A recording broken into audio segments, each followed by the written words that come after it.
Саламатсыздар ма? Бүгінгі дәрістің тақырыбы биология ғылымдарының ішіндегі өсімдік генетикасының орны. Жалпы генетиканы сіздер мектепте де бастамасын оқып келген боласыздар, яғни биология ғылымдарының ішінде болғандықтан жалпы тұқым қуалаушылық, өзгергіштік деген ұғымдарды оқып келген боласыздар. Енді осы ұғымды жалпы өсімдік шаруашылығында, ауыл шаруашылығының бағытында жаңағы ары қарай жалғастырып оқитын боламыз. Енді бүгінгі дәрісте қаралатын дәрістің мақсаты, бірінші міндетіне және түйінді сөздеріне тоқталып кетейік. Дәрістің мақсаты білім алушылардың ауыл шаруашылығы дақылдарын өсірудегі өсімдіктер генетикасы ғылымының маңызымен таныстыру. Міндеті ауыл шаруашылығы өсімдіктеріндегі белгілер мен қасиеттердің тұқым қуалаушылығы мен өзгергіштігін зерттеу жолдарымен таныстыру. Түйінді сөздер, яғни дәрісте жиі кездесетін сөздер ол ғылым, зерттеу, әдіс, тұқым қуалаушылық, өзгергіштік, будандастыру, фенотип, генотип деген түйінді сөздер кездесетін болады. Келесі бүгінгі дәрісте қаралатын сұрақтар. Бірінші, өсімдіктер генетикасы пәнінің ауыл шаруашылығындағы орны мен оның маңызы. Екінші, өсімдіктер генетикасының даму этаптары, бүгінгі жағдайы және оның даму келешегі. Үшінші, өсімдіктер генетикасын зерттеу нысандары мен әдістері. Міне осындай 3 сұрақты бүгінгі дәрісте қарастыратын боламыз. Енді жалпы бірінші сұрақ бойынша айтатын болсақ, жалпы біз білеміз, генетика ғылымы ол тұқым қуалаушылық пен өзгергіштікті зерттейді. Яғни тұқым қуалаушылық дегеніміз ол яғни ата тектеріндегі бар белгілері мен қасиеттерінің ұрпақтан ұрпаққа яғни беріліп отыру қасиетін айтамыз.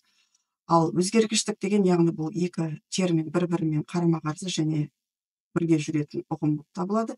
Яғни өзгергіштік бұл жаңа ата тектеріндегі бар белгілері мен қасиеттерінің жаңа ұрпақтарында өзгеруі немесе жаңа белгіге ие болуы. Осындай негізгі екі ұғым осы генетикадан негізі болып табылады. Енді осы генетиканың өсімдік шаруашылығындағы маңызы, яғни бұл жалпы ауыл шаруашылығы өсімдіктерінде, соның ішінде агрономия саласында негізі болып табылады, яғни іргетасы болып табылады.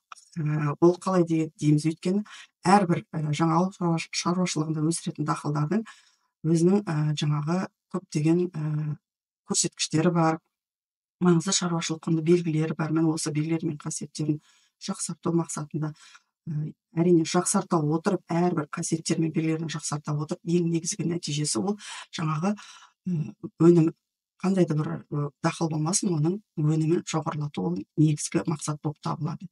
Яғни осы өнімін жоғарылату үшін ең маңызды роль атқаратын бұл, яғни өсімдіктер селекциясы болып табылады. Яғни жаңа ата-аналарындағы бар жақсы қасиеттер мен белгілерін зерттей отырып, нысан ретінде алып, және оның қандай да жақсы бір өзгергіштік қасиеттері болатын болса, осы жаңа ауыл шаруашылық дақылдарында қолдана білу, және оны қалай қолданады, және қандай әдістермен жүргізіледі. Міне осы әдістердің бәрін оқып біле отырып, жалпы өсімдіктер генетикасының ауыл шаруашылығындағы маңызын анықтауға болады. Сіз суретте көріп отқандай, яғни ауыл шаруашылық дақылдарын көрсетіп отыр, және ең негізгі осы белгілері мен қасиеттерін және өзгергіштіктеріне жауап беретін, ол әрбір өсімдік жасушасындағы жаңағы тұқым қуалаушылыққа жауап беретін бірлік, бұл ДНК болып табылады. ДНК-ны көріп отырсыздар. Енді қараңыз, келесіде осы әрбір өсімдіктердің жаңағы тұқым қуалаушылығы мен өзгергіштіктерінің ұрпақтан ұрпаққа беріліп отыруы суреттен де байқауға болады. Жалпы қандай да бір өсімдіктер алайық, ол өсімдіктердің жаңағы ол ауруға төзімділігі болсын, немесе суыққа төзімділігі болмасын, немесе құрғақшылыққа, әрбір сыртқы орта факторларының жаңағы қандай да бір белгілері мен қасиеттеріне төзімділігі бойынша анықтау үшін, әрине ең бастысы оның жаңағы тұқым қуалаушылық белгілері мен қасиеттерін беріп отыратын бірлігі ДНК-ны немесе гендердің жаңағы әрбір функцияларын және олардың қызметтерін анықтап біліп отыру, ол маңызды болып табылады. Міне суреттен байқағандай келесі. Енді жалпы өзгергіштікке тоқтап кететін болсақ, ол жаңа айтып кеткендей, өзгергіштік бұл тұқым қуалаушылықтың қарама-қарсы жүретін құбылысы деп айттық. Міне көптеген факторларды көріп отырсыздар. Яғни ол жаңағы сыртқы орта, ол болуы мүмкін жаңағы күн сәулесі, яғни ыстық немесе салқын, суық болуы мүмкін, құрғақшылық болуы мүмкін, немесе өсімдіктердің қандай да бір сыртқы орта факторларының көптеген ауруларға шалдығуы, желдің, найзағайдың, өзге де жаңағы өндірістің дегендей жаңағы жаңбырдың сыртқы орта факторларынан жалпы ауыл шаруашылық дақылдарының өзгеріске ұшырауын біз жаңа зерттеу барысында жалпы селекционер ғалымдар анықтайды, және сол мен атап өткен әрбір құбылыстарға, сыртқы факторларға төзімді ауыл шаруашылық дақылдарын шығару осы ауыл шаруашылық мамандығында әсіресе селекционер мамандардың негізгі міндеті болып табылады. Міне жаңағы селекционер мамандары деп айтып өткенімдей, сіздер келесі суретте байқағандай, міне селекционер мамандардың жаңа нысандармен жұмыс жасау көрінісін байқап отырсыз. Яғни ол міне бидайдың жалпы қандай да бір жаңағы өздерінің зерттеу мақсаты мен міндеттеріне байланысты жаңағы зерттеу жұмыстарын жүргізу көрінісін байқап отырсыздар. Яғни қолдарында жаңағы арнайы құрылғылары бар, сол құрылғылар арқылы жаңағы ауруға төзімділігін немесе басқа да жаңағы ауыл шаруашылық құнды белгілері мен қасиеттерін зерттеу барысын байқап отырсыздар. Жалпы енді бірінші сұрақ бойынша соңында да қорытындылар кетермін, бірақ сіздердің түсінгендеріңіз бойынша жалпы бұл өсімдік генетикасының ауыл шаруашылық дақылдарында ең маңызды рөлі, яғни жаңағы тұқым қуалаушылығының өзгергіштігін зерттей отырып, жалпы ауыл шаруашылығына бағалы, құнды, қажетті жаңа дақылдарды және дақылдардың сорттарын шығару негізгі міндеті болып табылады. Енді жалпы өсімдік шаруашылығының ежелгі тарихына, кешегіне және келешегіне тоқталатын болсақ, жалпы міне Гиппократ ежелгі ғалымдардың бірі осы ең басты генетикаға мән берген болатын. Яғни ол бірінші жаңағы клетка деген ұғымды ғылымға енгізген ғалым болатын. Яғни әрбір тірі ағза клеткадан, яғни жасушадан тұрады деген ұғымды алған осы Гиппократ болатын. Гиппократтан басқа Аристотельді де атап өтуге болады. Ал жалпы осы генетиканың іргетасын қалаушы ғалым ол Дарвин болып табылады. Дарвин жаңағы жалпы түрлердің сұрыпталуын және олардың ары қарай өзгерілетінін анықтаған ғалым болатын. Жаңа Дарвиннің өзінің теориясы бар, пангенез деген, яғни ол әрбір жаңа ағза жасушадан пайда болады деген ұғымды көрсеткен ғалым болатын. Яғни ол биология ғылымының атасы осы Дарвин деп атауға болады. Одан кейінгі ғалым, яғни Вейсман осы Дарвиннің ілімін ары қарай жетілдіруші ғалым болатын. Яғни ол жаңағы пангенезді ары қарай зерттей келе, жалпы түрлердің жаңа түрлерден пайда болатынын, және ол түрлердің жасушадан пайда болатын, және тек жай ғана жасушадан емес, және ол жасушалардың жыныс жасушаларынан тұратын, және жыныс жасушалар арқылы көбейетін көрсеткен осы Дарвин ілімін ары қарай жалғастырушы ғалым Вейсман болатын.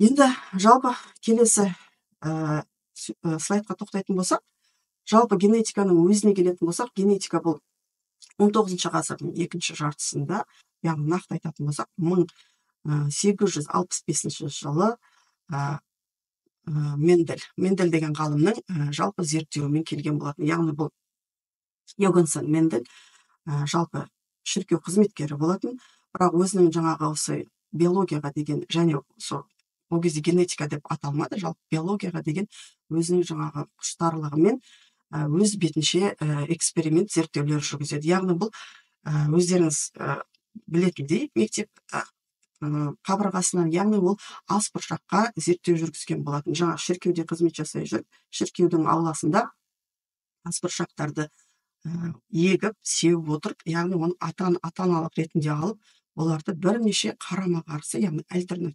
альтернативті белгілері бойынша будандастыру арқылы сол жаңа альтернативті белгілерінің ұрпақтарының бірінші, екінші ұрпақтарында қалай ары қарай тұқым қуалайтынын зерттеген ғалым болатын. Яғни ол қандай белгілер бойынша зерттеу жүргізді? Ас бұршақтың жаңағы тұқымының түсі бойынша сары, жасыл, және тұқымдарының пішіндері бойынша кедір, бүдір, гүлдерінің сары, ақ түсі бойынша, және жалпы өсімдіктердің биіктігімен және ұзындығы бойынша, міне осындай қарама-қарсы, яғни альтернативті белгілер бойынша, бірнеше белгілер бойынша зерттеулер жүргізген болатын.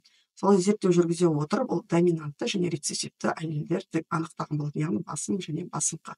Өйстіп анықтай отырып Мендель 3 заңды шығарған болатын. Мендельдің 3 заңы мен әлі күнге шейін өзінің құнын жоймаған. Яғни бірінші заңы ол жаңағы бірінші ұрпақтарындағы жалпы басымдылық, доминанттылық дейді, немесе біркелкілік. Яғни ата-аналарынан алынған бірінші ұрпақ тегіс бірдей басыңқы белгілердің фенотиптік көрінісі көрінетін болғандықтан, яғни біркелкілік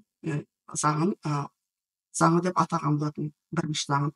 Екінші заңы, яғни екінші ұрпақтарында, ата-аналарынан алынған екінші, яғни F2 ұрпақтарында тек басыңқы белгілермен бірге және басым белгілерде фенотиптік көрініс көрген, яғни бұдан байқаңыз, жаңағы 3-тің 1 бөлігі немесе 1-ден 2-нің 2-ден 1-ге қатынасы деген сияқты жаңағы фенотиптік және генотиптік ажырау бойынша жаңағы Мендель, яғни бұл жақта тек басым белгілер емес, сонымен қатар басыңқы белгілерінде фенотиптік көрініс табатын көрінді, яғни екінші ұрпақтарында ажырау заңы орындалатынын байқап, яғни екінші заңы ажырау заңы деп аталады.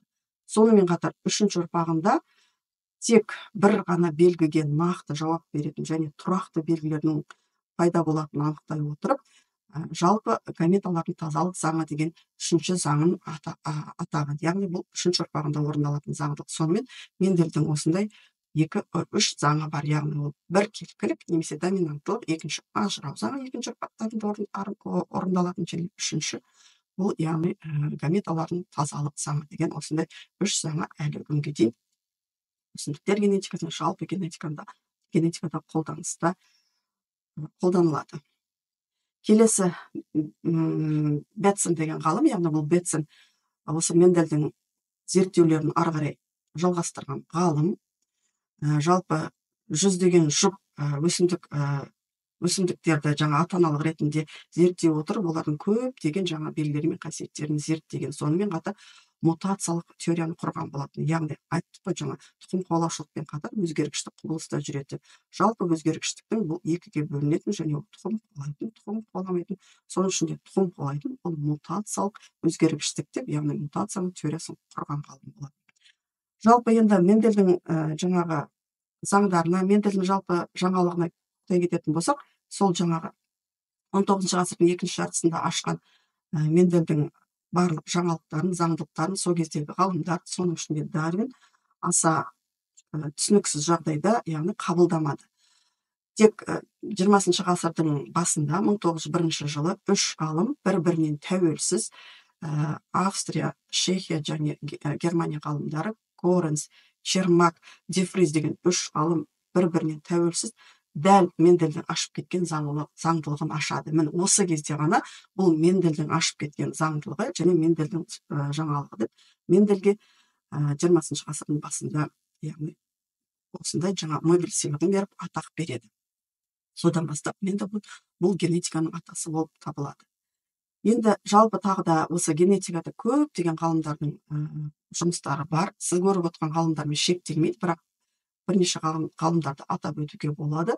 Соның ішінде мысалы Эври, бұл жалпы әрбір тұқым қуалаушылық бірлігі ол ДНК екенін, яғни дезоксирибонуклеин қышқылы екенін бірінші болып теория жүзінде енгізген ғалым болатын. Наца мен Филиппов, яғни орыс ғалымдары бұл жаңағы радиациялық сәуле арқылы саңырау құлақтарда эксперименттік зерттеу жүргізу арқылы, яғни жаңағы мутацияның, яғни өзгергіштіктің пайда болатын зерттеген ғалымдар болатын. Сонымен қатар тағы да келесі орыс ғалымдары Серебровский, Дубинин деген, олар да жаңағы жалпы өзгергіштікті, соның ішінде мутацияны, сонымен қатар жалпы генетикада популяцияны зерттеген ғалымдар болатын. Және оны тек теория жүзінде ғана емес, сонымен қатар тәжірибе жүзінде де жүргізген және зерттеген ғалымдар болып табылады. Четверков деген ғалым да жалпы генетика популяцияны тоқтап кеткен болатын. Яғни генетикалық популяцияда жаңағы гендердің дрейфі дейді, яғни гендердің жаңағы доминанттылық және рецессивтік аллельдердің ара қатынасын бірінші көрсеткен ғалым болатын. Сонымен қатар жалпы Американ биохимигі және ағылшын биофизигі Уотсон мен Крик осы 20 ғасырдың ортасына қарай ең алғаш жаңағы ДНК дезоксирибонуклеин қышқылының моделін ашқан ғалымдар болатын. Жалпы дезоксирибонуклеин қышқылы, яғни ДНК ол қос тізбектен және сутектік байланыс арқылы, және әрбір сутектік байланыс нуклеотидтерден тұратын, яғни физикалық тұрғыдан моделін ашу арқылы анықтаған бірінші осы ғалымдар болатын. Енді жалпы қазақстандық ғалымдарға тоқтап кететін болсақ, жалпы олар жаңағы гетерозис, мутация бойынша, полиплоидия бойынша және молекулалық генетика бойынша, молекулалық биология бойынша жұмыс жасаған ғалымдар болатын. Соның бірі молекулалық генетиканың ең бірінші бастамасы болған ғалым ол Айтқожин, сонымен қатар Мыңбаев, Аббасов, Бейшев, Удольская деген сияқты тағы да басқа көптеген ғалымдарды атап өтуге болады. Сонымен қатар осы 20 ғасырдың орта шегінде жалпы генетикаға тағы да бір өзгеріс енгізген Морган деген ғалымды да атап өтуге болады. Ол өзінің шәкірттерімен бірге дрозофила шыбынына жаңағы эксперимент жасай отырып, жалпы жаңағы жыныстық белгілердің болатын, және ол жыныстық белгілердің хромосомаларын анықтаған, және осы хромосомалар арқылы жыныстық белгілердің болатын, және ол жыныстық белгілердің тек жыныстық белгілер арқылы тіркесе отырып, тұқым қуалайтын анықтаған ғалым болатын. Енді сонымен қатар Кери Муллисон деген ғалымды атап өтуге болады. Бұл ғалым жалпы ПЦР дейді, полимеразды тізбектік реакциясын анықтаған бірінші ғалым болатын. Осы жаңағы биологиялық генетикада, молекулалық генетикада бірінші болып бастама осындай жаңалық ашқан ғалым болатын. Міне осындай бірнеше ғалымдарға тоқталып өттім. Яғни бұл біздің екінші сұрақ бойынша болатын. Енді үшінші сұрақ бойынша жалпы генетиканың зерттеу нысаны және әдістері болатын. Генетиканың бірінші әдісі, соның ішінде өсімдіктер генетикасында қолданылады. Яғни ол бірінші жаңағы Мендельдің ашып кеткен заңдылығы, ежелгі, көне, дәстүрлі, әлемге шейін бірақ өзінің құндылығын жоймаған, әлі де заманауи әдістермен бірге қолданылып келетқан әдістің бірі ол будандастыру. Будандастыру дегеніміз, яғни жаңа қандай да бір зерттеуге алған нысандарды ата-аналық ретінде ала отырып, бір-бірімен будандастыру арқылы жаңағы бірінші, екінші және келесі ұрпақтарын ала отырып, олардың жаңа ата-аналарындағы бар белгілері мен қасиеттерін анықтау тәсілдерімен көріп отырсыздар. Яғни ол егістік жағдайда және жылыжай жағдайларында да жүргізіледі. Келесі клондық талдау, яғни бұл жаңағы қазіргі заманауи әдістердің бірі болып табылады. Яғни жаңа әрбір ағзадағы, өсімдік ағзаларындағы тұқым қуалаушылыққа жауап беретін ДНК бірлігінің қандай да бір қажетсіз бөліктерін, фрагмент дейміз, алып тастау арқылы оған яғни қажетті жаңағы гибридті дейді, рекомбинантты жаңа ДНК-ны басқа өзге ағзадан алу арқылы, вирустардан, яғни оны арнайы фермент арқылы енгізіп жаңағы жаңа клондық талдау жүргізу. Мұны осыны айтамыз, клондық талдауды. Яғни генетикалық химераларды қолдану арқылы жүргізілетін әдіс болып табылады. Келесі үшінші әдіс бұл мутациялық әдіс, немесе мутагенез дейміз, жалпы мутацияның жүру барысын айтамыз. Мутациялық әдіс бұл да 20 ғасырда бастап жүргізілген және де әлемге шейін жүргізіледі. Бұл көп жағдайда өсімдіктерге көп қолданылатын әдіс. Яғни ол жаңағы химиялық және физикалық мутагендер арқылы жүргізіледі. Жаңағы бұның мақсаты да жалпы ең негізгі мақсаты өсімдіктердің өнімділігін жоғарылату мақсатында. Қазіргі кезде жалпы жаңа астық дақылдарын, соның ішінде бидайдың көптеген жаңа плойдтылығы бойынша 30-дан астам түрлері бар, осы мутациялық әдіс арқылы алынған. Яғни ол дегеніміз жаңағы химиялық және немесе физикалық мутагендер әсер ету арқылы жүргізілетін әдіс. Химиялыққа жаңа көп жағдайда қолданатын колхицин ерітіндісі болып табылады, ал физикалық, яғни ол жаңа әртүрлі рентген, ультракүлгін сәулелерімен жаңағы өсімдіктердің тұқымдарына, жемістеріне әсер ету арқылы жүргізілетін әдіс болып табылады. Яғни бұның мақсаты жаңа біз білеміз, әрбір дақыл, әрбір өсімдіктің өзіне тиесілі геномдық жиынтығы болады. Ол геномдық жиынтығы дегеніміз жаңа хромосомалар саны. Ол нақтылы болады, яғни 16, 18, 20, 24 деген сияқты, 32, 54 деген сияқты осы нақтылы геномдық сандар болады. Осы геномдық сандарын, яғни гаплоидтық жиынтыққа, яғни бір тақ жиынтыққа еселеп арту процесін жалпы біз полиплоидия дейміз. Осы полиплоидияция арқылы мутациялық әдістер жүргізіледі. Яғни жаңағы геномдық жиынтықтарын бірнеше есе арттыру арқылы нәтижесінде жалпы жаңағы дақылдардың өнімін арттыру, яғни жаңағы дәнінің ірі болуы, немесе жемісінің үлкен болуы, сол арқылы оның өнімін жоғарылату. Міне осындай мутациялық әдіс әлемге үшін қолданыста. Келесі цитогенетикалық әдіс, яғни бұл цитогенетикалық әдіс дегеніміз жалпы хромосомалардың құрылысын, жаңа санын, ерекшеліктерін және олардың өзгерістерін зерттеу және талдау жүргізетін әдіс. Бұл көп жағдайда жаңағы ауруларды алдын алу мақсатында жүргізілетін әдіс болып табылады. Жаңа генетикалық тұрғыдан тұқым қуалайтын аурулардың алдын алып және соның жаңағы қателіктерін түзеу үшін қолданылатын әдіс, және осы арқылы жалпы шежіре дейді генеалогиялық әдіс қолданылады, яғни ата-аналарында бар белгілер мен қасиеттерін ұрпақтарына, жаңа қандай ұрпақтарына қандай дәрежеде, яғни басымдылық, басыңқылық белгілерде гетерозистік немесе гомозиготалық әдісте берілуін анықтау үшін жүргізілетін шежіре болып табылады. Яғни жалпы бұл хромосоманың құрылысын зерттеу барысында қолданылатын цитогенетикалық әдіс болып табылады.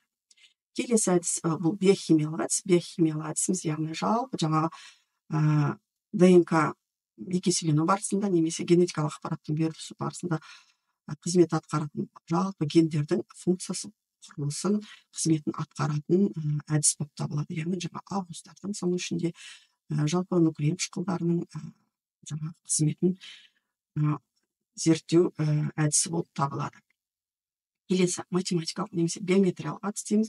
Жалпы осы генетикадағы жаңа жүргізілген әрбір әдістердің нәтижесін жаңа математикалық үлгіде, яғни ол қазір базалық дейді, компьютер арқылы жаңағы әрбір талданған белгілер мен қасиеттер немесе алынған цифрлық нәтижелерді осы математикалық тұрғыдан көрсету, яғни қандай жаңағы жиілігі жоғары ма, төмен бе, өзгеріс деңгейі қандай, мен осының бәрін анықтау бұл математикалық биометриялық әдіс болып табылады. Келесі популяциялық статистикалық әдіс дейміз. Жалпы бұл жаңағы генетикалық популяциялардағы доминантты басыңқы дейді, немесе рецессивті басылыңқы белгілердің, аллельдердің кездесу жиілігін анықтайтын әдіс болып табылады. Келесі молекулалық генетикалық және жүйелік әдістер, жалпы ПЦР деп атап өттік. Қазіргі заманауи әдіс жаңағы бастапқы материал ретінде алынған ДНК-ның әрбір бөліктерін жаңағы зерттеу арқылы, сол жаңағы әрбір гендердің қандай белгілерге жауап беру арқылы, сол гендерді немесе ДНК-ның бөлшегін алмастыру арқылы жаңа өзге ағзалардан сол айнымас фрагменттерін, бөліктерін ауыстырып, жалпы ДНК-ның жаңа құрылымын құрастыру әдіс тәсілін атаймыз. Келесі жалпы бұл биохимиялық әдістің жалғасы болып табылады. Ақуыздың, майлардың, жалпы жаңағы белок ақуыз биосинтезіне қатысатын жалпы қосылыстар, соның ішінде майлар, көмірсулар, нуклеин қышқылдарының биосинтезін зерттеу. Жалпы жаңағы қандай процестерге қалай қатысады, қандай мөлшерде және қандай өзгерістер болуы мүмкін, нуклеотидтердің түсіп қалуы немесе нуклеотидтердің еселеп артып кетуі деген сияқты осы процестердің бәрін анықтау барысында осы биохимиялық белок биосинтезін зерттеудің тағы да бір биохимиялық әдісі болып табылады. Келесі молекулалық генетикалық әдістер, яғни гендерді клондау немесе молекулалық талдау дейді. Жалпы гендер дегеніміз білеміз, бұл әрбір белгіге жауап беретін гендер болады. Ол гендер бір белгіге немесе бірнеше белгіге жауап беруі мүмкін, немесе керісінше бірнеше гендер бірлесе отырып бір белгіге жауап беруі мүмкін. Міне осы гендердің жалпы қызметінің құрылысын анықтай отырып және қажетсіз белгілерді алып тастау, зиянды немесе пайдасыз белгілерді алып тастап, жаңа белгілерді орналастыру модификация дейді. Яғни жаңағы өзгеріс енгізу, жалпы ДНК құрылымына өзгеріс енгізу әдісін, яғни осы гендерді клондау немесе молекулалық талдау әдісі, яғни генетикалық әдістердің бірі болып табылады. Келесі геннің экспрессиялық зерттеу, бұл да жаңағы зерттеудің жалғасы болып табылады, яғни лабораториялық жағдайда, инвитро жағдайында алынған өсімдіктердің, регенерант өсімдіктердің жаңағы гендерін арнайы жаңағы тұнбаға түсіру арқылы, сіз көріп отырған әдістер арқылы, арнайы құрылғылар арқылы анықтау арқылы жалпы белгілердің жаңағы қандай да бір зерттеп отырған белгілерінің осы гендерде барын және оның қалай ұрпақтарға берілуін зерттеу әдістері осы гендердің экспрессиясын зерттеу әдісі болып табылады. Келесі әдіс, яғни генетикалық түрлендіру әдісі, клондағы гендердің функцияларын талдау.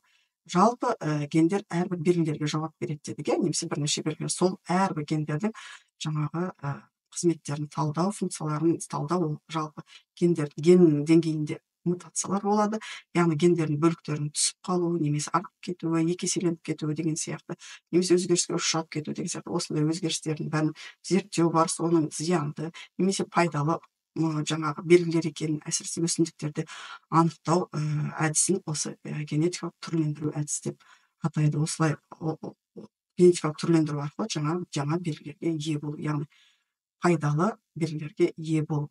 Сонымен қатар келесі, яғни клондық талдау, яғни инвитро жағдайда жаңағы регенерант өсімдіктерден бірнеше жаңағы сол айнымас бастапқы регенерант өсімдіктердің бірнеше клондарын алу әдісі. Яғни бұл да жаңағы биологиялық генетикада жүргізілетін әдістердің бірі, заманауи әдістердің бірі болып табылады. Міне осымен бүгінгі дәрісімде мен сіздерге жалпы өсімдік генетиканың ауыл шаруашылық дақылдарындағы маңызын, жалпы оның қызметін атап өтетін болдым. Сонымен қатар жалпы генетиканың шығу тегіне және келешегіне тоқтадым. Сонымен қатар әрбір генетикадағы жаңағы нысандарының, зерттеу тәсілдерінің қызметтеріне тоқтап өттім. Енді бүгінгі дәрісті қорытындылай келетін болсақ, қазір 21 ғасырда әрине бұнымен жалпы өсімдіктер генетикасы болсын, генетика ғылымы болсын, биология ғылымы болсын тоқтап тұрған жоқ. Әлі де ары қарай жаңа әдістермен қолдануда. Соның ішінде мысалы қазір биоинженерия, биоинформатика, яғни жалпы барлық жаңа егістікте жүргізетін тәсілдердің бәрі компьютерленген, яғни компьютерлік базалық әдістер арқылы анықтау тез және жылдам, яғни бірнеше жылдарды күттірмейтін, тез уақытта керекті нәтижелерді немесе керекті жаңағы сандарды анықтау, осындай заманауи әдістер бар. Сол заманауи әдістер арқылы ауыл шаруашылық дақылдарының өнімін жоғарылатуға, жалпы басқа да қасиеттер мен белгілерін, шаруашылық құнды жаңағы белгілерін жоғарылатуға, жақсартуға әбден мүмкін, және сол бойынша жалпы әлемде де, сонымен қатар өзіміздің Қазақстан ғалымдары, соның ішінде биологтарымыз, генетиктарымыз жұмыс жасауда, яғни әлі жұмыс барысында. Жалпы келесі неде байқағанымыздай, жалпы біз әрбір ағза бір ғана клеткадан тұрады, және әрбір клеткада жаңағы генетикалық бірлікке жауап беретін ДНК-дан тұратын, және ол ДНК-ның өзі әрбір хромосомалар белгілер мен қасиеттерге жауап береді, және сол белгілер мен қасиеттері айнымай тұқым қуалау ретінде ұрпақтан ұрпаққа беріліп отырады. Сонымен қатар өзгерістік қасиетінде жүретінін біз атап өттік, және оны осы генетика ғылымы зерттейді, және болашақта осы жаңа генетикалық әдістерді қолдана отырып, жалпы халық шаруашылығына маңызды және сау ұрпақ тәрбиелеу үшін аса жаңа экологиялық дейміз, сыртқы ортаның көптеген ластану жаңағы жолдарын бермеу үшін факторларға жаңағы төзімді, жалпы өнімділігі мол және ағза үшін пайдалы азық түліктерді шығару, осы өсімдіктер генетикасы, соның ішінде ауыл шаруашылық дақылдарын зерттеу, селекционерлердің қызметі өте маңызды болып табылады. Міне осымен менің бүгінгі дәрісім аяқталды. Көңіл қойып тыңдағандарыңызға көп рахмет.